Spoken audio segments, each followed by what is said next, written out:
Start. అందరికీ నమస్కారం. ఇప్పుడు మీకు అందరికీ తెలుసు, బీజేపీ ప్రచారం ఒక ఊపులో ఉంది, ఒక ఊపు అందుకుంది.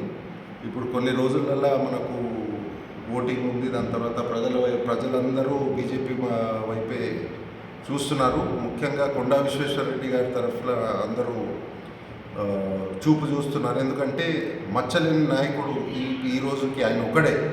ప్రజలందరూ చూసేది ఏంటి, ఇంతవరకు ఆయన మీద ఒక స్కామ్, ఒక అలిగేషన్ ఎక్కడా లేదు. ఇప్పుడు మీరు చూడొచ్చు, గతంలో మన తాండూరు చరిత్రలో ఎన్నో మంది మీద ఎన్నో అభాండాలు ఉన్నాయి.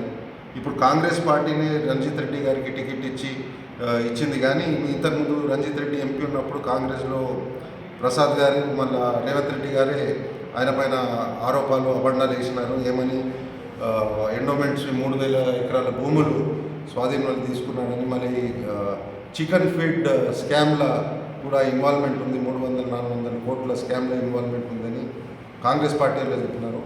ఇప్పుడు మన మాజీ ఎమ్మెల్యే రోహిత్ రెడ్డి గురించి అయితే మీకు తెలుసు, ఎన్నో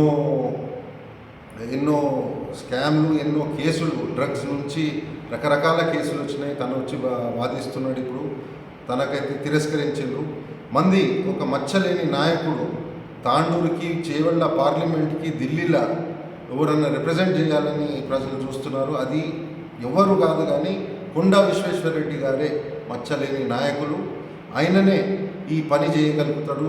మన ప్రాంతానికి, మన చేవెళ్ళ పార్లమెంట్కి న్యాయం చేసి, ప్రజలకు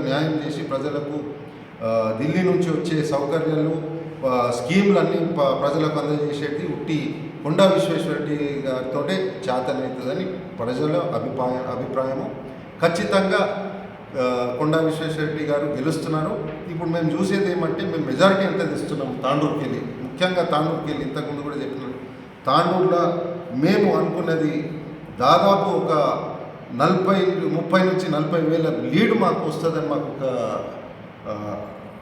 అందేశం ఉంది ఖచ్చితంగా. ఎందుకంటే ఇటువంటి మచ్చలేని నాయకులు మాకు కావాలి మా పార్లమెంట్కి. ఇంతకుముందు చాలా మంది చూసినాం, చాలా మందికి నమ్మి మోసపోయినాము. ఈసారి అది అయ్యే పరిస్థితి కాదు. మేమందరం తిరిగి ప్రచారంలో అయితే చేస్తున్నాము. ప్రచారంలో కూడా మాకు రెస్పాన్స్ వస్తుంది. ప్రజలు అంటున్నారు, మీరు ఎందుకు వస్తున్నారు, మేము బీజేపీకే ఓటేస్తామని. మేమేమన్నామంటే, లేదమ్మా, మీరు ఎండాకాలం ఉన్నది, ప్రజలందరికీ మేము చెప్పేది ఏమంటే, ఎండాకాలం ఉన్నది, మీరు రాకుండా మళ్ళీ అనారోగ్య పాలవుతారు, మేమే మీ దగ్గరకు వస్తామని మేము వెళ్తున్నాం బయటికి. కానీ ప్రజలందరూ ఆల్రెడీ డిసైడ్ చేసుకున్నారు, బీజేపీకే ఓటేస్తున్నామని. ఖచ్చితంగా బీజేపీ మా కొండా విశ్వేశ్వరరెడ్డి చేవెళ్ళ పార్లమెంట్కి ఎంపీ ఖచ్చితంగా అవుతున్నారు. మీ అందరికీ తెలియజేసుకుంటున్నా. నాకు తెలిసినంత మటుకు తన ఎంపీ పార్లమెంట్ చేవెళ్ళకి గెలిచినాక ఈ 400 పార్లో ఒక భాగంగా ఉండి కూడా రేపటి రోజు మంత్రి అయ్యే అవకాశం కూడా ఉంది. ఆయన మంత్రి అయితే ఇంకా చాలా సంతోషం. ఎందుకంటే మా ప్రాంతం ఇంకా ఎక్కువ అభివృద్ధి చెందుతుందని మీ అందరికి తెలియజేసుకుంటున్నా. ఈ అవకాశం ఇచ్చినందుకు ధన్యవాదాలు.